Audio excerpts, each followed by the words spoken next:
From Tally to Cali. It's time to wake up. Wake up! Warchant.com is your ultimate Seminole sports source. And this is Wake Up Warchant, presented by Vitamin Energy. the vitamins, the energy. Now here's Warchant.com's Aslan Hajavandi and Corey Clark.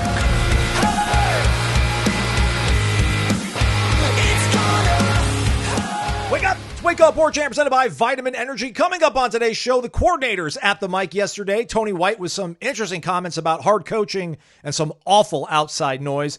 Gus Malzahn, meanwhile, mellow as ever. Wake Up Warchant presented by Vitamin Energy. VitaminEnergy.com. Tastes great. Works faster and longer. Instantly almost. Vitamins, nutrients, energy. All in one little bottle. You can take it anywhere you got to go. It's keto friendly. If you're doing one of those diets, I don't know if that's a GLP-1 diet thing or whatever, but it's a thing. I know that. For a healthy gut, Energize for up to 7 hours. Not a big 16-ounce can of carbonated nonsense. Just the little bottle under 2 fluid ounces. You can take it anywhere you got to go. It'll make you feel better. It'll give you more energy. It's called Vitamin Energy. warchantbogo, the promo code. Buy one, get one free. Kind of, we're creeping closer to Halloween, so we're kind of almost at the holiday season. Never too soon to get some stocking stuffers for the people in the office. VitaminEnergy.com, WarchantBogo. Buy one, get one free. Warchant.com, Ultimate Seminole Sports Source, still $1 for a week. And a complimentary year subscription to The Athletic. And who knows who's going to break the news on what happens next at Florida State. Could it be us at On 3? Could it be The Athletic? Well, just subscribe to get your bases covered. And when you get your bases covered and subscribe to warchant.com, you also get to read Corey Clark's columns, which usually drop before he graces the microphone with all of us, everybody, and spits bars on this here podcast. So subscribe, show support for Sea-Dog. What's up, Corey Clark? What's up, Aslan? How are you doing, buddy? I'm all right, man. How are your shoulders from carrying the headlines a man down? They're all right, buddy. They're all right. I got to sit in Ira's seat. That was fun. Got to feel like I was in mission control there. Yeah, it was good times. It was good time. Obviously, we missed Ira, but still, I thought a spirited, good show. Yeah. Just like this one promises to be. Yeah. What do you want to talk about, man? So what do you want to talk about? We've got people are on our message board saying that we are fanning the flames of toxicity within the fan base. They don't like that we predicted that he would get fired after the Stanford game. And since he did not, we're now all grasping for straws and trying to expedite something, which I didn't get the memo on that. That's what the game plan is. But let's just seemed like, a foregone conclusion. Yeah. When you lose to Stanford, it doesn't feel like there's no coming back from that. But hey, 5 more weeks, man. Make it right. Maybe there is. Yeah, maybe there is. But no, we are not fanning the flames. Mike Norvell is fanning the flames. And again, this is not one bad year. So I push back on that. I was not advocating for this man to be fired even after 2-10. Yeah. Because it was such an anomaly. It seemed like such an anomaly, such a weird season. It was just a bad season. But he got 2 coordinators. He got 3 more assistant coaches. He got to bring in basically half a new roster. He's lost 9 straight ACC games. He's got the worst. He's got either the worst or second worst record in the FB. No, he does have the worst record because it's like him, Oklahoma State, and Purdue. All have the worst record against FBS competition in the last 2 years. But Oklahoma State and Purdue have fired their coaches. From the Power 4, I assume you're saying, right? Yes. Well, I think maybe Division I, but yeah, they're not. Yeah, maybe it's against Power 4 teams. Because against Power 4 teams, the last 2 years he is, 2-11, 2-10, 2-12, and he's 3-14 against Division I schools, and one of those wins was Kent State, who is not a Division I school. So it's just gross. So don't act like this is I don't even know who I'm talking to. I should stop right there. I shouldn't let that stuff bother me because it's nonsense. The Flames have been fanned by the play on the field. Yeah, which has been an abomination. It was just interesting because sometimes I wonder / worry if there's this silent majority out there because somebody will start a thread. For every 10 negative threads, there is one person kind of jumping in there and trying to tell everybody to relax and say what? What's the basis for the relaxing? Just you're not being a true fan. This isn't helping. Also, it's reading comprehension problems. I mean, people think that you're advocating to boo the team, and you just were saying that if things don't go, last column they're gonna be booed. I'm not saying you should go there and boo someone. I made a joke about it's going to be hard to chant "Fire Norvell." That doesn't ring off the. Yeah, it doesn't. Fire Norvell, like that doesn't come across. You can't get a rhythm going there. So do it now is at least easier to chant. But no, man, I'm not telling people to go boo. I'm saying that's what's going to happen. That's the reality. Are they going to announce his name before the game? Don't they? Because if they do, it's going to be a boo like the Miami Hurricanes are running out on the field. That's gross, and that has nothing to do with me. It has nothing to do with Aslan. It has nothing to do with Warchant. That it is a fed-up fan base that absolutely should be fed up. I would never advocate to say awful things to players. Awful things get said to players, and the players might respond, and it could get really ugly, especially if they're losing in the second half against Wake. It could get ugly. There could be incidents, not like players jumping into the crowd, but there's cameras there, and a player might turn around. He might have rabbit ears, which, man, I'm not – don't yell things to people. Don't say awful things to players. It's gross. But there are a lot of gross human beings out there, especially when they've had a few drinks. And things get said at a 7:30 kickoff. So at 10 o'clock on a Saturday night, if their team is losing again to Wake effing Forest for their 10th straight ACC loss, it could be an ugly scene near the Florida State sideline. And that it all could have been prevented. Yeah, just to finish up the thought, it's just that, there'll be a post that's like, hey, we should, stick by the team. Let's be good fans. Like, any negativity right now is not helping the cause. And then there's like 40 or 50 likes. And I'm like, what? Are you serious? Yeah. But then there's 39 replies that are all like, are you kidding me? And then they all have 5, 6, 7 likes themselves. So maybe the math ends up working itself out. But I feel like there is a sizable silent contingent of fans that are extremely put off by how things are going on right now in a different way. I think everybody's put off by the way things are going. But I think for some people, it's the product on the field. And for some people, it's just, they think there's a level of decorum that everybody's not showing. But hey, booing is not evil. Yeah. Booing is not awful. It's not gross. It is the way to voice your displeasure at what you're seeing on the field. I have no problem with people booing. I'm not telling you to boo, but it's going to happen. The other stuff, yeah, man, I'm not advocating for any of that. But I hate the thought that if you boo the product on the field, especially this product now after 9 straight ACC losses and losing to Stanford, it means you're a bad fan or you're not behind the team. Yeah. You can miss me with all that, man. The people that are booing are in the stadium. They paid to go watch this team. Many of them paid tens and tens of thousands of dollars to be in that stadium for the foreseeable future. They are allowed to voice their displeasure when the product looks like this. And these are not 19-year-old kids just playing for an education and books anymore. They're pro athletes. This comes with the territory. What doesn't come with the territory, Aslan, if we want to get into the news of Monday or Tuesday, is death threats. And Tony White said that he had received death threats on social media in his press conference on Tuesday. It said that's just a part of being on social media. So I don't think that should ever be a part of social media. I don't know, man. I'm not really fired up that he said it. I don't know what he thought he was gaining by saying it. And after McElwain did what he did, if he had a sense of Florida, history, I think he would. Yeah, man, he got essentially fired. They wanted to fire him anyway, but McElwain lied about getting death threats.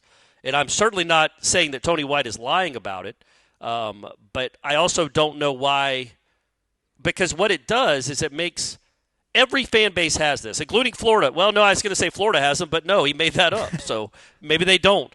There are a lot of fan bases that have crazies that will send awful messages and DMs. Number one, why are you checking your DMs on Twitter? Yeah. I don't understand that. I don't understand why you're on social media. Again, not. Well, he's got to do it to recruit, maybe. Maybe he's got to recruit, and that's why he's on there to keep up with. Yeah, but you know the names. You see, but anyway, I guess you maybe I don't know. I don't ever check my DMs. Checking your notifications, and then all of a sudden you're you're maybe DMing a player, and then all of a sudden in the middle of you see that pop up. Yeah. I guess I shouldn't blame him for that, and I'm not trying to victim blame. I don't know what good what good comes from airing that out. Yeah, no, I you're don't right. know. Yeah. I don't know what we know that you guys receive nasty stuff. He said it kind of in passing, and then Brendan from 247, like, so to be clear, did you get death threats? And he kind of confirmed it, and then said something about his family, but kind of like brushed aside and kept going. It's just I don't in the spur of the moment, I don't know that he went into that press conference thinking he was going to bring it up, but of course it's brought up. So don't blame us, the media, for toxicity necessarily. That adds toxicity too. When a coach throws out there that he's getting death threats from the FSU fan base, what is gained from that? What is gained from that? Send it to the FBI. Yeah, because he was defending his guys, and then like that kind of ended up being his off ramp because he was just talking about like the amount of stuff these players are having to read that they suck. But then they show up to practice on a day like Tuesday, and then they practice really hard. And he said he liked the way they practiced, and might have been one of their best practices in a long time or something along the lines of that. And then he, kind of dovetailed into what he might be dealing with. What did you think about his explanation when he was asked about the Edwin Joseph, Mike Norvell kerfuffle? I put in my group chat, and then, they're all dads, so they're like, inexcusable. He's the head coach, authority figure. You have to show respect at all times because, again, I guess, you can fill in some of the blanks here, Corey, but, it seemed like Tony was kind of saying something along the lines of, Edwin realized like how bad he screwed up. And then he also ends up causing a touchdown after that.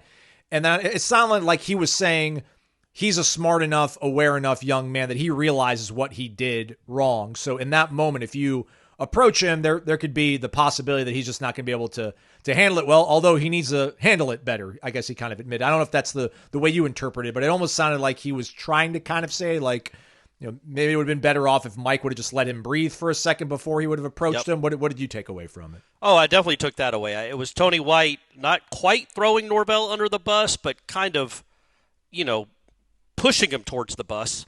Basically what Aslan said, and if people didn't see the interaction on the sideline, basically it's I don't know, would you call it an incident or just I don't even know how to describe it. It wasn't like they pushed each other. Confrontation. It wasn't like, I don't know. but yeah, it wasn't. But a confrontation that wasn't physical, but it was a confrontation where the head coach wanting to be heard by a player, and a player seemingly have no time for it.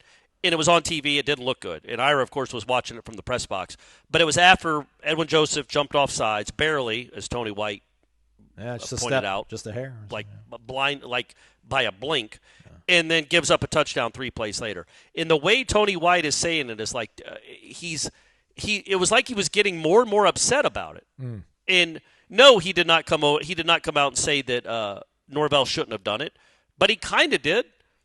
He's basically like Aslan said. He's like, Edwin Joseph feels bad. He knows he messed up. He knows he cost his team 7 points. And then coach comes over and then says, "What the hell are you doing?" And as if that wasn't productive at that time. The reading between the lines is Tony White saying there was no need for that in the moment. Like let it calm down a little bit. And that he knows he did wrong. He knows he did wrong. He doesn't need to be dressed down by the head coach in that moment. He feels bad enough. To which I'd say, number one, okay, might be true. Number two, it's not Edwin Joseph's. Edwin Joseph has to be coached one way or the other. It's also not the defensive coordinator's job to control the head coach. If the head coach wants to say something to a player that just literally cost his team 7 points, it was all on him by being offsides, then the head coach has the right to do that, and he has the right to not be kind about it. And it seemed like Tony White did not appreciate Norvell's tact in that particular moment, which I thought was very telling. That I felt like, me personally, he was blaming Norvell for the interaction more than he was blaming Edwin Joseph. Yeah, that seems to be the. I don't know that takeaway. that's such a great look. Yeah. I also know these guys have been working together for 9 months, and it might be just another month. And, so, just look at the way Norvell, I brought this up on headlines, the way Norvell shoots that look at Terrence Knighton.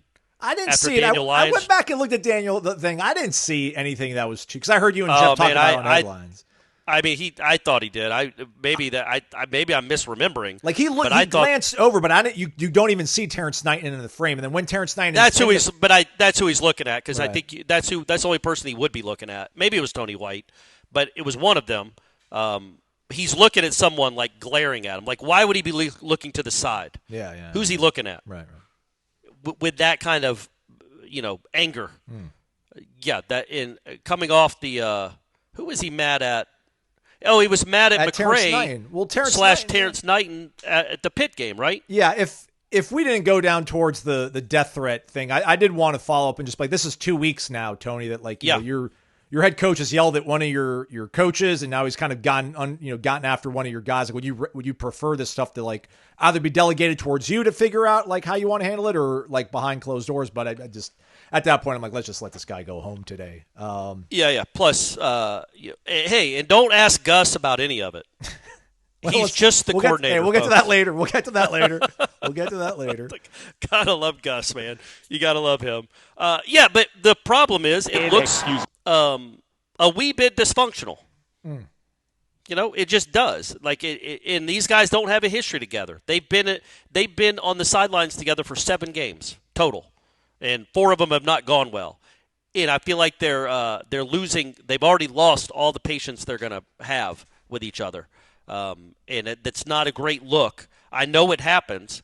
Head coaches yell at players or coaches, assistants all the time on sidelines. It's part of the nature of the sport. It's a very vocal sport.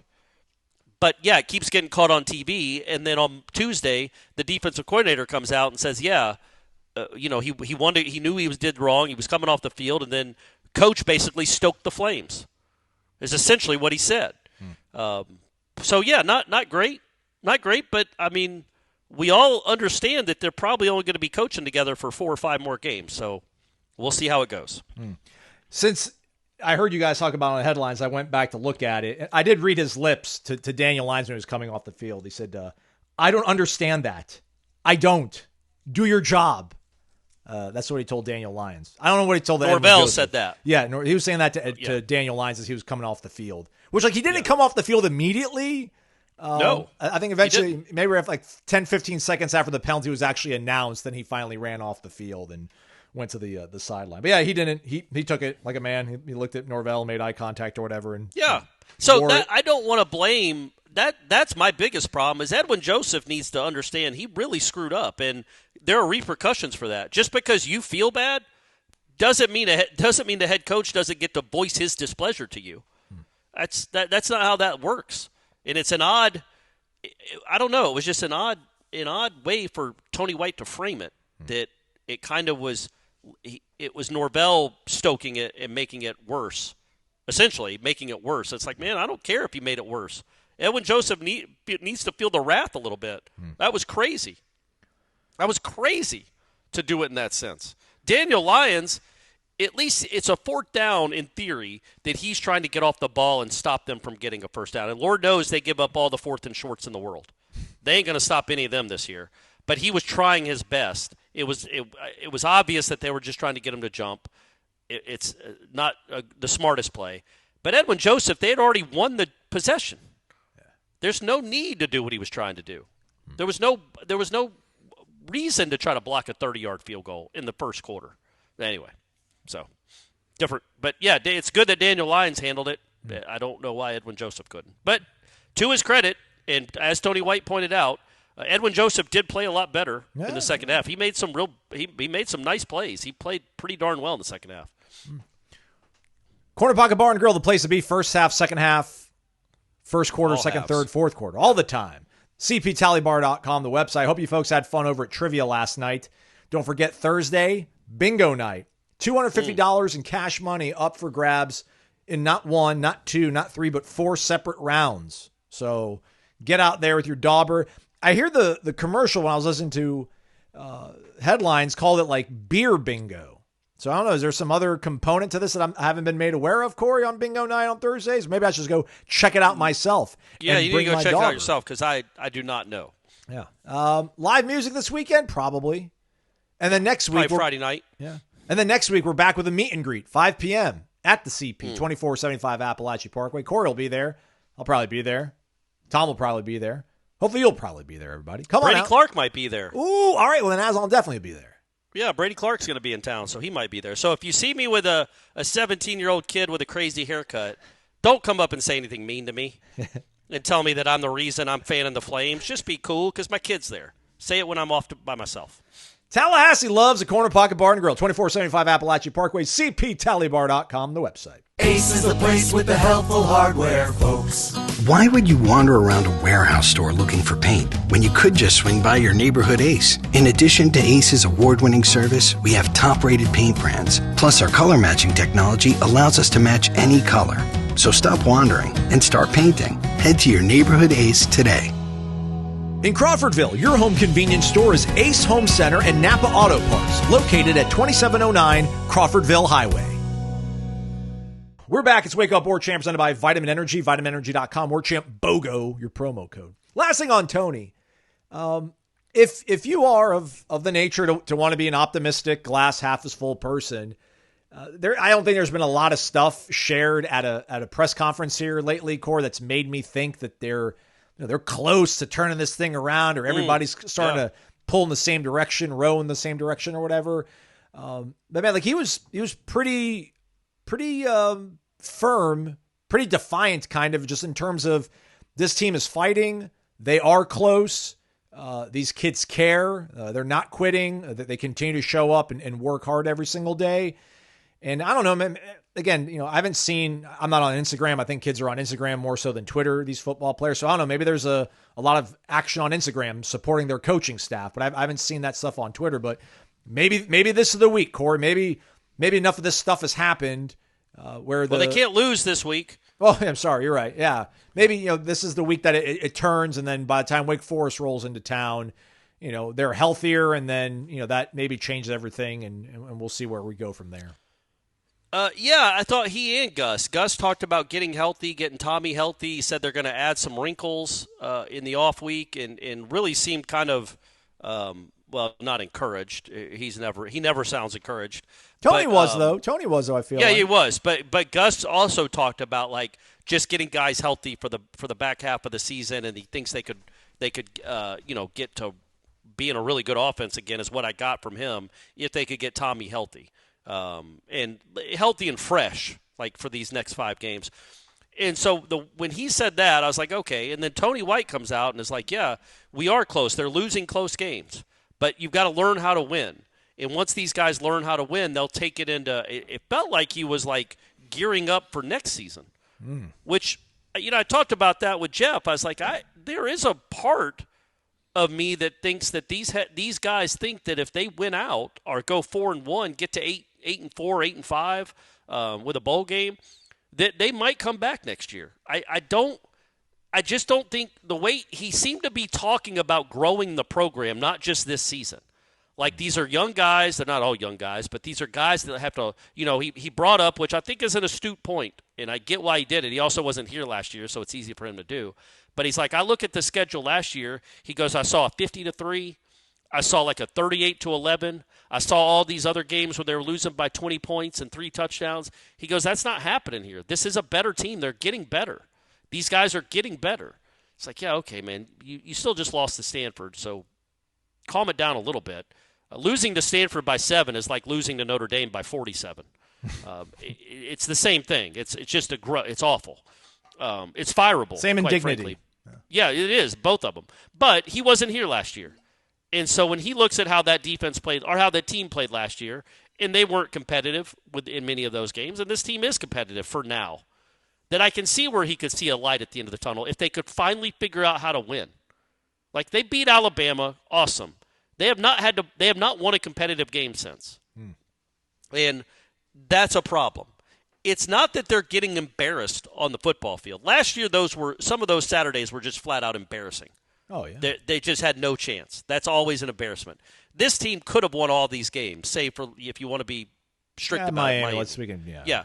But the other ones were all winnable, eminently winnable. Yeah. And they were in the game in the final 5 minutes of each of those games. Again, I'm not doing cartwheels because they're in the game with Pitt or Virginia. I'm just telling you the reality. They were in these games. So you could see a scenario where they get right in the bye week. They beat Wake Forest. They go on the road and beat a not good Clemson team. It's still always fun to win in Death Valley, especially when you're not all that good either. And then they could get rolling. And then there is a scenario. I got the impression from both of those guys that they weren't just coaching out the string. Yeah. Like they think there's a chance they're coaching so they can get this team ready for next season. It's like, all right, I found that interesting. I'm not saying it's probable. I don't even know if it's possible. But I thought that was interesting, especially Tony, in the way he talked about the future. He seemed to talk about the future and what this team could be and maybe what this program and these players can be once they learn how to take that next step and win these close games. What do you think that could do for the defense, at least? There's some people that are, they want it to happen now, a change, and then have an interim coach, and maybe like an interim coach can just spark you just because at least whatever position group or side of the football he takes over or he's been in charge of, like those guys will probably raise their game. The way we saw the defensive line kind of play when Odell became interim coach or the defense as a whole. These guys, they are eating a crap sandwich. The same stuff they were having to eat in the summer before the Alabama game, and then they were able to get a little respite from it. But they're wearing these losses on the field and off, and to hear Tony go before all of us and really kind of defend them and just how hard they're trying. I don't know. I'd be curious to see how they responded to a game this weekend, but we're gonna have to wait one more. Could that possibly be something that helps galvanize? Because again, they're close, right? They're close. Maybe they get an extra stop if they play a little bit more inspired against Stanford and or at least an earlier stop. Maybe, when you are this close, something as little as that, as like hearing your coach go and kind of try to defend your honor. And then you hear that he's been dealing with something maybe even worse than what you're dealing with in terms of those death threats. Could that be something that could spark as we, think about the improbable way that they could finish the season on a high note? You think it was plural or singular with the death threats? Genuinely. Singular. Because he said, I'm getting death threats, but that could just mean one, Yeah, I feel like if you say, I got a death threat, then we're going to be like, well, tell us about it, because there's just one, right? Then you'd be like, who? What was their name? I was like, I've been getting death threats. Then it's like, well, I don't know. It feels like. But sometimes I'll be like, I got people calling me an idiot, and it's just one person who called me an right, idiot. Yeah, same with me. So it could be framed or phrased There's like that. Again, I kind of, I don't know, man. It just kind of makes me more upset the more I think about it. Like, there's a good chance he's not going to be here next year, right? This will be a one-year rental of a guy I like and I really like dealing with. And also, I want to point this out. I think he's a good coach. And I think he does not have the personnel to run what he wants to run. And if he was here for another two years or so, I think it could be a really good defense. We know it could be. Well, why are you running running a pretty good defense at Syracuse. Shouldn't you be running what you can get? You can run, though? I don't disagree that they don't have enough depth, enough pieces, but he's one of the more higher-paid coordinators. Especially on defense, man. I feel like your ceiling can only be so high when you're depending on your personnel. Like, you can't make chicken salad out of. So you can't bench Daniel Lyons the rest of the game. Like, you can't bench Edwin Joseph the rest of the game because then who else are you going to throw out there, right? So. And also think about where most of the portal money was spent. Mm-hmm. Like, he didn't get the benefit of what Gus got. Gus got a brand new offensive line, a quarterback, an NFL receiver. Yeah. So and a really ballyhooed freshman running back. Like, Gus got the money went to the offense. So Tony White's doing I think close to the best he can. That doesn't absolve him of some failures they've had on that side of the ball, but he doesn't have a ton of talent. Anyway, I think he could be a good coach. I really do. I don't think he could be. He is a good coach. He proved it at Nebraska. I thought he proved it at Syracuse before that. If he was here another year or two, I think he could get this thing turned around defensively and be a pretty darn good defense. What if he's gone in a month and his parting salvo is basically calling Florida State fans crazies that threaten him and his family? Now, it's true. We got to take it on face value that he actually got one, so that's awful. That's number one. But it's one person who's an idiot. Yeah. It's a psychopath, and when you make it public like that, I just think it looks like, why not figure out who the guy is? Or a girl, woman, that are women, men, whoever, the group of people that did it, instead of just airing it publicly. It kind of bothers me when it's not like if Mickey did it, I'd be like, how dare any of you? And I would be like, absolutely, Mickey, throw him under the bus. Tell us about it. But when you've been here for 8 months, 9 months, you're going to be somewhere else in a year or two, and you label you get this out there.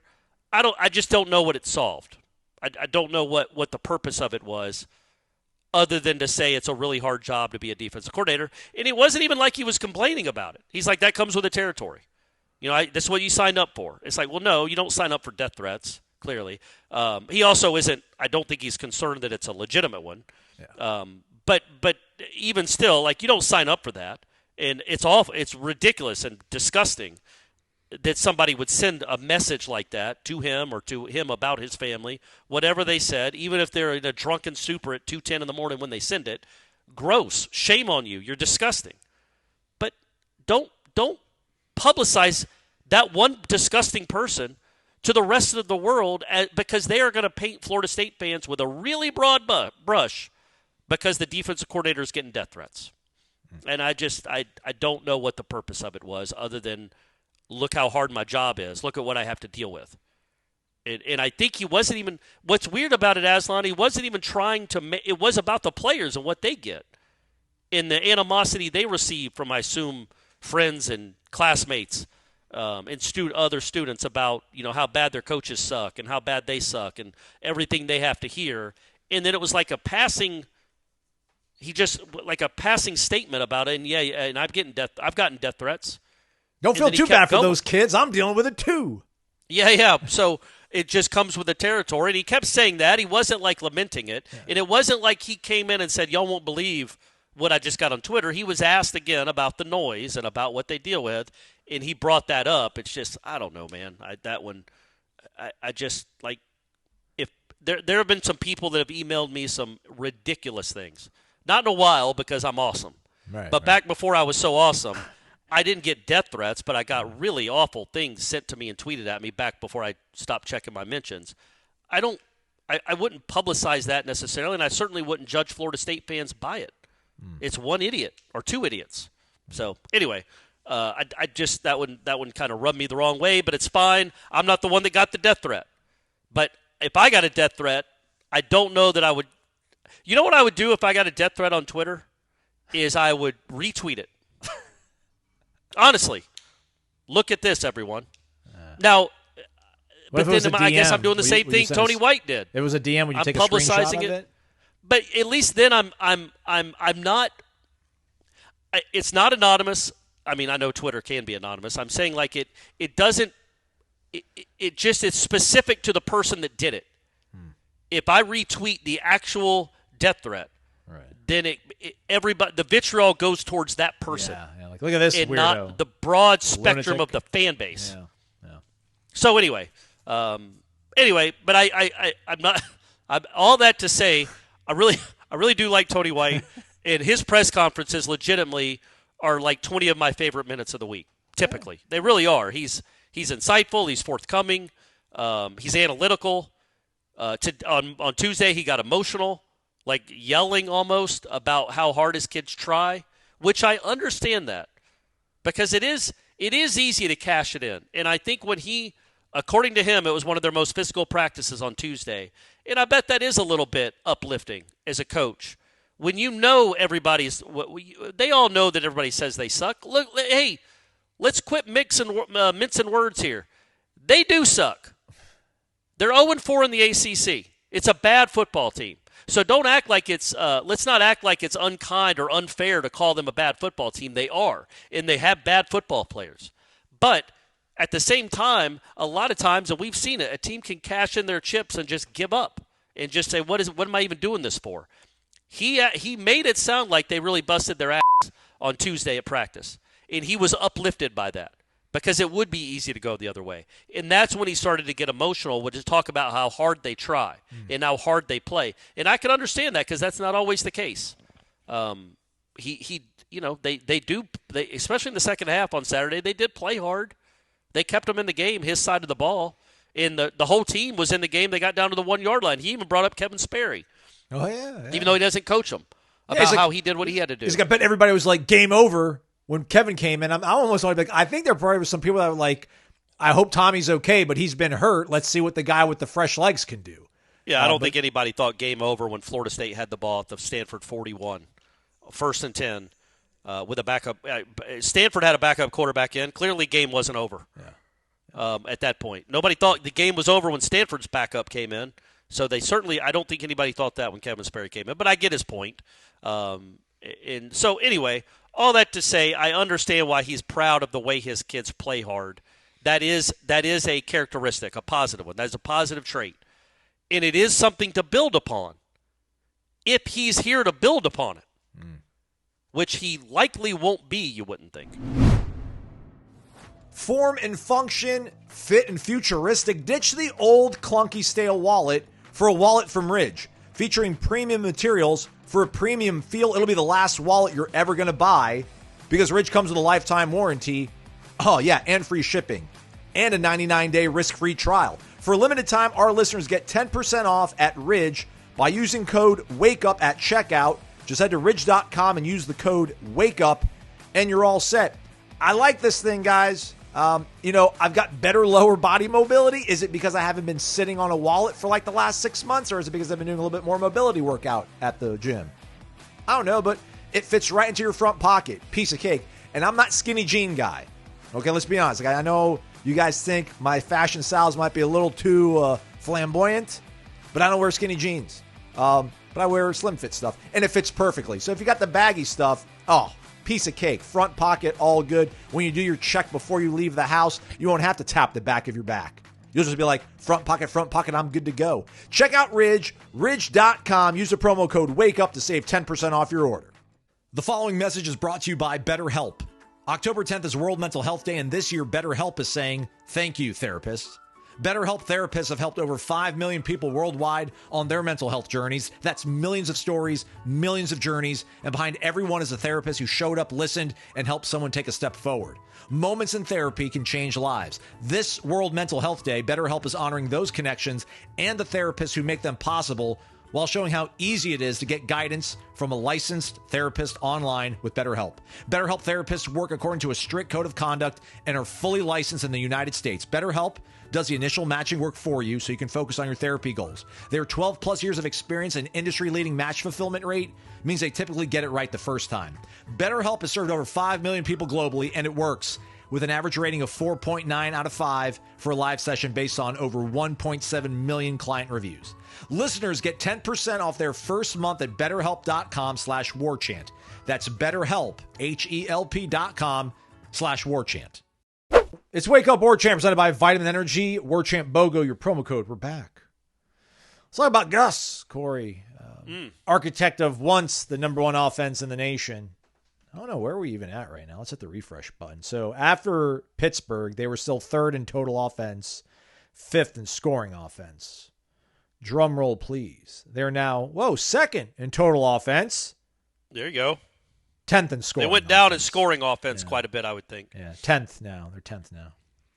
This just goes to the whole thing where everyone's like, and I shouldn't make it like in some sort of mocking voice, but we got these questions during the offseason, like, where do you want to be? Where do you need to be ranked offensively, statistically, to make you feel good about everything? And if you would have said that they're sitting here, 2 weeks before Halloween or a week and a half before Halloween with an offense that's averaging over 520 yards per game and averaging just a shade under 40 points, you'd be like, all right. Yeah. Defense is 35th in total defense. Scoring defense 52nd. That's good enough to be 5-2 right now, but they were 3-4. They were 3-4. And Gus Malzahn, kind of took some accountability for the lack of points. The yards are cool, but if you're not getting points, it doesn't matter. Your thoughts on Gus kind of handling some of the questions about the lack of potency from the offense here of late? Is there a way, I know it's on the spot, so maybe you can add it in post, to play his answer to my question about the delay of game? Yeah, I can do that. I've been asked about this a lot, so I wanted to ask you, how did you get a delay of game on the first play? What happened there to get the delay of game? Yeah, that's a great question. We actually got out there sooner than we normally do because we wanted to get out there and make sure we saw the look with that. Hadn't had that before, so that was a new one. Hey, perfect answer. So they got out there earlier than usual, and they still got a delay of game. And he didn't give me an explanation other than that's a new one for him. I don't know if he's blaming Norvell or Tommy or both or himself. It's bizarre. Hey, all I can do is ask the questions, folks. Gus isn't quite as forthcoming as Tony when it comes to these types of things. And, so if you're wondering how that happened, don't know. And one question we should have asked and we didn't, and it's on me because I was really thinking about it, is why Sperry and not Brock Glenn? Legitimately, I wanted to know. Like, it just would have seemed like Sperry's never played a meaningful snap. Brock Glenn played in the ACC championship, started in it, won it. Played in the Orange Bowl. Yeah, and played in the Orange Bowl and played 10 other games. You would have thought in that spot, throwing a true freshman out there even if you think he's better than Brock Glenn, he's not that much better, you wouldn't think, right now as they're currently constructed, that he gives you a better chance to win than Brock Glenn would. But they did. I don't know if Brock Glenn's healthy. So maybe we can ask that to Norvell later today after we dissect his psychology for 20 minutes. We can ask him about some football questions. But, yeah, I love that Gus answer. Just I don't know. Also, basically, I don't know. It's a new one. His dry reply when you were like, I think you scored on that last play of the game. And he's like, I think I did. He's like, I think we did too. Yeah, I think we did too. Yeah, because the last question I asked him was about if they would have gone for two, if Sawchuk would have been in, and I pray they would have, because then they can win right there in one play, and you don't have to go to overtime with the backup quarterback. But then again, they had 1-2, so they probably would have kicked the extra point. Anyway, I asked them if they'd have gone for two, and I was like, because to me it looked like you scored there. And he goes, yeah, as Aslan said, yeah, I think we scored two. And they did, and then he walked out. Walked out of the room. But, yeah, Gus is right about the points. And he is right to say how tough Tommy Castellanos is. There's no doubt. I think but when it comes to this offense, obviously it's not close to the same when Tommy isn't healthy, fully healthy. But what if he is fully healthy for Wake? Like, there is a chance, right? Like, these 2 weeks will get him not just healthy but fresh, and he will look like the kid that played against Alabama. And if he's the kid that played against Alabama, they have they're going to beat Wake probably. Wasn't he banged up, though, coming out of the bye week going against Virginia? Like, I just don't know if this week is these 2 weeks will be that much. And now he's in concussion protocol, most likely. So, yeah, but the way I never talk about his ankle, his lower body, whatever, his upper body injury, whatever he's been dealing with. Yeah. But the way Gus talked about, we've got to get him healthy. It wasn't as if we got to get Sperry ready. We got to finish out this season. He was like, we got to get Tommy healthy. That's our number one focus, is to get a bunch of guys healthy. I'm sure Deuce is a part of that. McCoy, Pittman. Squirrel, Pittman. Yeah, but if they come back from the bye week refreshed with 2 weeks off and their bodies are closer to 100%, Pettis, I think they think they're about to go on a run. They could be I think they've been eyeing this particular bye week for a month now because Pittman was going down. Deuce went down. Squirrel can't stay on the field. McCoy's been in and out. Tommy obviously has been hurt. I think they've probably been eyeing this since was there a bye week before Virginia? I thought they played that Saturday. They played their bye week was before Kent State. No, yeah, their bye week was before Kent State. Sorry everybody. Yeah, and I think the Kent State game is where Tommy twisted his ankle. I think all these seasons run together, these losses run together, these games run together now. But I think Tommy injured himself in that in the Kent State game, and then he only had 5 days before the Virginia game, and he just hasn't been right since. Yeah, you're right. It was Kent State. Sorry. So the fact that he still scored on that crazy flip. But either way, I think with him fully healthy, with this offense healthy, they are going to be a bear for Wake Forest if they care to play. If they haven't given up on the season, I just don't think they will. I think this team is made up of different stuff. I think they'll play well, play hard. They're going to score some points and move the ball against Wake Forest, and they're going to look more like themselves offensively. Defensively, who knows? But I think they think this bye week is huge for them. And I just got the impression, man, I could be wrong. I think they think they're going to finish the season strong. And if you go from 2-10 to like 7-5 or 8-4, and you got that vote of confidence. I think a lot of those guys in the brand new football facility probably think they're going to have jobs in January. Here in Tallahassee, I mean. Don't know if that's true, but they weren't fired when everybody thought they were going to be fired. So I guess their working theory is we're going to win a lot of games here in the final 5 weeks. We're going to win 4 or 5 of them, and we're going to be Florida State Seminoles next year. We'll see if that's true.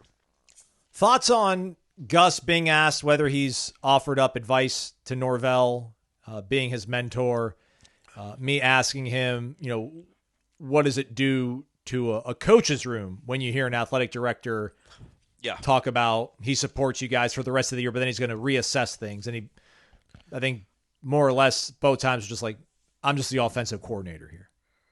Yeah, he said it both times. I'm more irked that he said it to I guess I was the one that asked him the second time, but it was different. You can say I've known Mike Norvell for the last 30 years. I love that guy. I'm going to keep what I say to him between me and him. Like that would have been great. Or you could say, I believe in Mike Norvell with every stitch of my being. Well, I know this is a rough stretch. If you wanted to. I don't think you have to go that far. I just need to be like I've known that guy forever. I love him. Like I know his family. Like what I say to him is between me and him. Keep it moving from there. I think that you could have said something totally along the lines of that. You could have made it look like you were interested in Mike Norvell. In helping. Yeah, in being just, I get it. You are the offense coordinator. He is right. His job is to go out there and score points. But, I mean, listen, you are the most tenured, most grizzled. You've been there, right? I mean, Mike talks about, I know what it looks like. Gus knows what it looks like. I mean, Gus has been a part of the national championship. Would you say Gus is the only one on the staff that's been fired? Knows what it's like to coach in a situation like this? Like, Tony White keeps going up. Yeah, he's climbing the ladder. Terrence Knighton's been with him when he wasn't in the NFL. Well, Papuchis, I think, Papuchis has been let Nebraska, go a couple right? places, but yeah, and Herb Hand too. But he was a position coach. Yeah. To be a coordinator that gets fired or a head coach that gets fired, that's a different kind of life. And Gus has lived it. And yeah, man, this is what happens. This was the risk, right? Is that. And it wasn't really a risk because you had to fire your coordinators from last year. They clearly weren't getting it done. But when you bring in guys that, might feel like mercenaries, they don't have a connection to the program.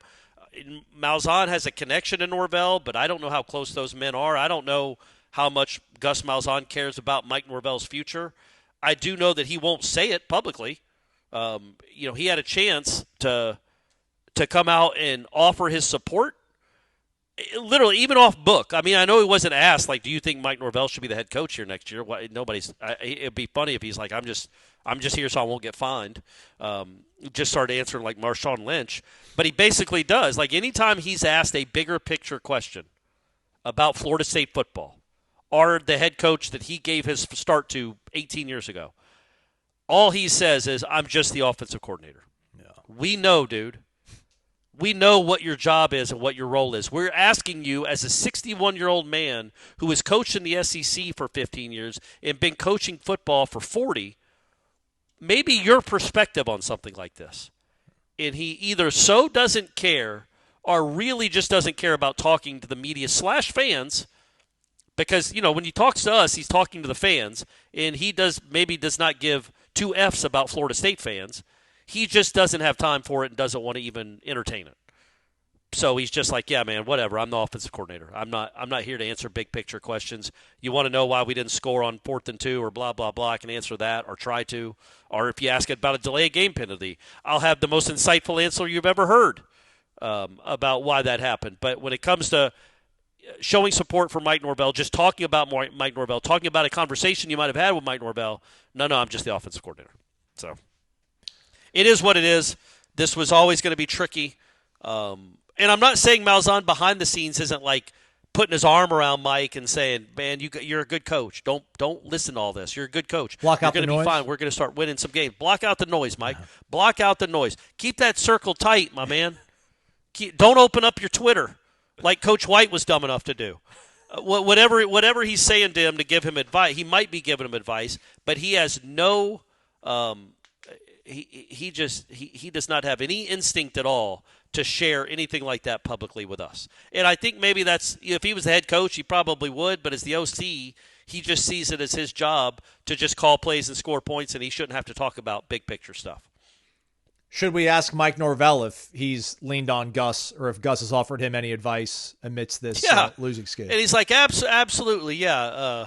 It would be funny if Norvell's like, yeah, on Saturday night on the plane flight back, so Sunday morning, I sat next to Gus and sat down, and I was like, man, Gus, I need some help, buddy. What do you think has gone wrong? Where is the disconnect? Why is my program like this? And Gus was really positive and really uplifting. He said, Mike, I'm the offensive coordinator, man. Go ask somebody else. I'm trying to sleep. It would be awesome if Norvell started throwing these guys under the bus a little bit. What is it going to be like, Larry, this morning? I don't know. I wonder if he'll just kind of try to put on the brave face, or if he'll be combative or short. I don't think he can't be combative. There's no way he'll be combative. And also, I do think, and Jeff brought this up on headlines, I do think that by and large, he respects and likes the people that are asking him questions. I think that matters. He knows that it's not coming from a cynical or snide place. What's odd about it is, at least three of us have written columns saying he should be fired, and now we're asking him questions. So he might have some ill will towards us now, but I don't think he disagrees with the sentiment any of us are using in our opinions. This isn't good enough. It's not close to good enough. It's frankly embarrassing. It's embarrassing that you and Purdue and Oklahoma State have the worst records in the country the last 2 years. It's embarrassing that your last ACC win was when you were 42 years old and you are now 44. That is an absolute embarrassment at a place like Florida State. So he has to know that. And I also think he understands the reality that when he's talking to us and we're asking him questions, he knows the fans are listening. And I hope there's somebody in his corner saying, man, you've got to be magnanimous. You've got to be you can't be confrontational. You can't be. You have to own it up. You have to take it. You have to own it up. You have to say, good question. I appreciate that question. Whatever you have to say to get through it. Little Dave Aranda? Give us a little Dave Aranda? Yes, right. Don't be combative, because that's not a good look. Nobody wants to see you combative. And also, we're not asking gotcha questions. Nor should we. Like, I guess I could ask, or you could ask, one of us could ask, do you think you should be the coach at Florida State? That question sucks. Yeah, that's an awful question. And I wouldn't ask him a question like that, because that's a ridiculous question. I would ask other questions though, like, what do you foresee? How do you foresee this going for the rest of the season? And I'll phrase it in a way where he can't just say I'm focused on today, because I do want to know what he thinks, how he thinks this is going to end. Yeah. How does this end in his world, in his perfect world? How does this end? I assume he says we win out and then we go undefeated next year. I don't know, but I do want to know. I wouldn't ask if he deserves to be the head coach at Florida State. I might ask, or somebody might ask, does he think he'll be the head coach of Florida State next year? Like, is there a chance that he thinks he could be the head coach next year?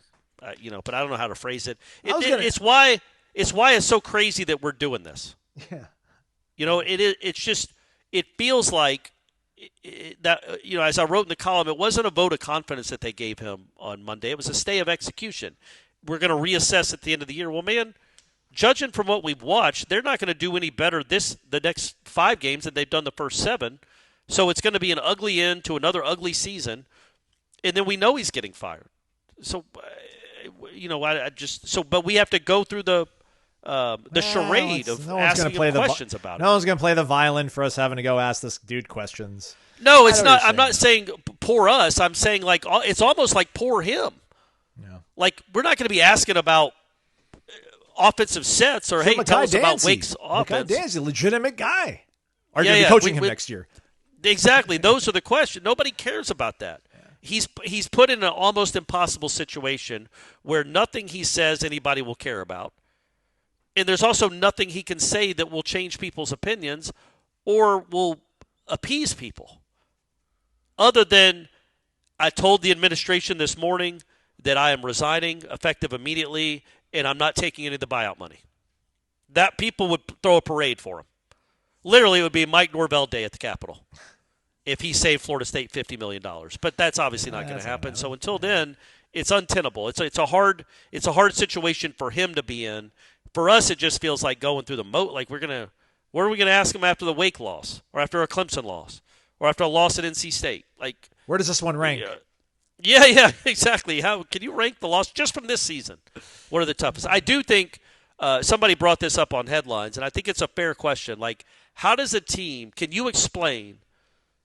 Because you've been doing this a long time, and you've been around a lot of football teams. How can a team beat Alabama, that same team, with most of the same players, then less than 2 months later lose to Stanford? How does that happen? And so I don't know what his answer would be to that. It might be self-reflective. I was going to ask him the same thing I asked Gus. Just, you've got, 6 years left on your contract, and then the AD comes out and says that you've got his full support, for the rest of this year, and then he's going to reassess things. Does that make you feel more comfortable about the future, less comfortable about the future? How did that land with you, Coach? That'll probably be my offering to the press conference. But we'll see how it goes. There you go. That's a good one. I'll think of something else. It's interesting times here at Florida State. I mean, I'm just trying to think of the old guard, like Bill Valona and our guy there from the Palm Beach Post. What was the name? D'Angelo? Oh, Tom D'Angelo. Yeah, there's Tom D'Angelo. There's Bob Thomas.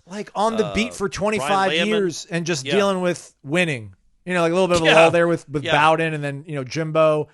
And it's like, brother, since I've arrived in town and you came to Warchant, it's just we are, we're maybe on to our third coach and, just dealing with Boise State hydrate gate and, coach showing up with a black eye to a press conference and, losing to Stanford and, death threats. And this is not the program we grew up on, man. I thought we had a level of immunity. We were asked yesterday about is there anybody immune from dealing with everything that's landed in Mike Norvell's lap? And I thought whoever showed up at this university would be, but apparently that's not the case. And hopefully they find out who it is, or maybe Mike gets vaccinated after all this, or maybe he's developed herd immunity. Maybe he just doesn't lose again. Again, that's the problem, though, Aslan. If he does rip off 5 in a row, which of course none of us think that's going to happen, why would anybody trust it? You'd be dumb to trust it. All he's done is proven that he can't. He is so wildly inconsistent that you can't. I know I say it. I'm a dead horse, man. Well, I'm not a dead horse. I'm beating a dead horse. Yeah. You're alive and well. But man. beating Alabama and losing to Stanford, going 13-0 followed by 4-15, winning 19 straight games, then following that up by going 4-15. Or 5-14, sorry, and 3 of those wins are essentially over FCS schools. So you're 2-11. It boggles the mind. You have 2 Division I wins in the last 2 years. 2. I do not count Kent State, but even if I did count Kent State, that pushes it up to 3 in 2 years. Georgia Tech is 7th in the country. Vanderbilt is 10th. Indiana is 2nd. Yeah. And your team, Florida State, is legitimately, by record, the 3rd worst Power 4 team in the United States over the last 2 years.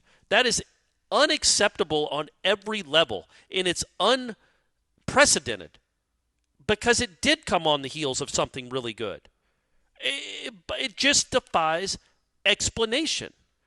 I don't know if you hired 20 coaches in the 2020 cycle, or 200. Nobody could do what Mike Norvell has just done. You couldn't try to have a program that loses like this. If you were trying to sabotage the program, you wouldn't be this obvious about it. And I also don't think you could do it. I think you would luck into a few wins out of your 9 straight ACC losses because you do have some talent. It defies belief. And I'm going to keep stressing this until we move on to a new coach And again, I'm not advocating for his. Well, yeah, I am. I'm not going to go that, but I like him. Good guy, whatever. Bill told me that last on Monday night though, because I was talking to somebody else, and I was like, I like him as a person. He's like, you can stop saying that. Yes, thank you. We know Bill. you like him. Thank you, Bill. Yes, we know you like him. It doesn't matter. I'm like, fine. I am advocating for something new. It has to hit a reset button. Plus, it doesn't appear like the coaches like each other all that much, which is another problem, but not as big a problem as all the losses. This isn't normal.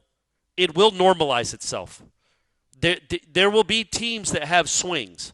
None will be this wild. And it doesn't make you a bad fan or a bad person to be frustrated by the team you love beating Alabama and losing to Stanford in the same season.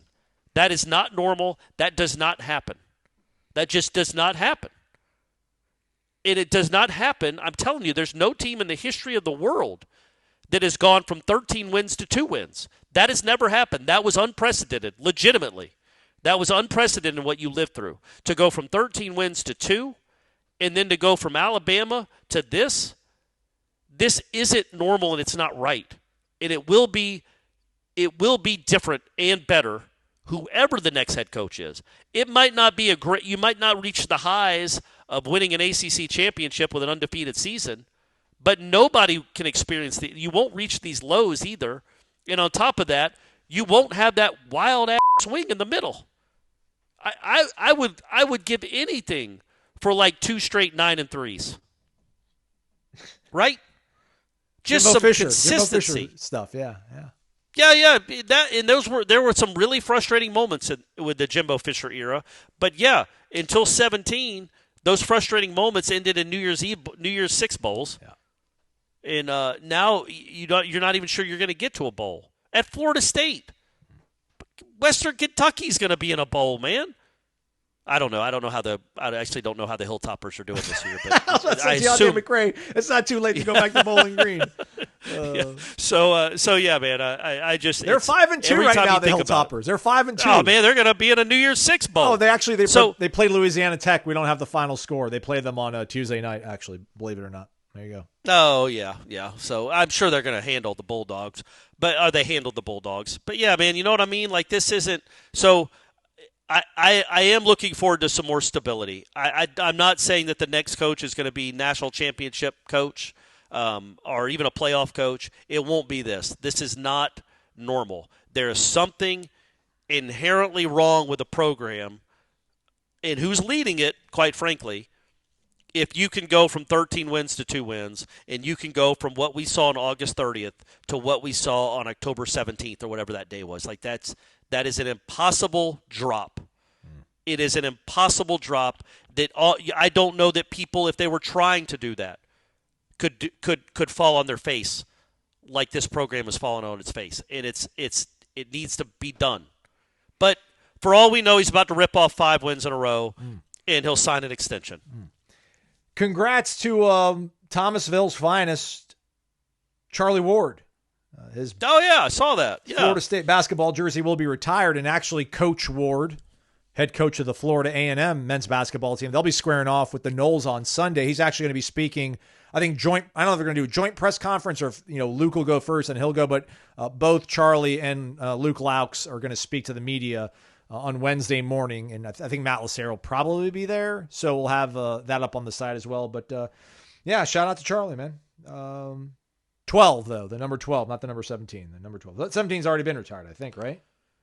Come on, man. You're asking if Charlie Ward's football number has been retired? No, they're waiting. They wanted to honor his basketball career first. Yeah, I would assume he's the only one that's had 2 retired, right? Yeah, Dion didn't do enough. Dion wasn't good enough at baseball. Yeah. I mean, maybe Danzy. You can't retire a number in track. Yeah, what about Jalen Ramsey? Yeah, he said, yeah. Jalen Ramsey. Well, he hadn't been retired in football yet either. Yeah.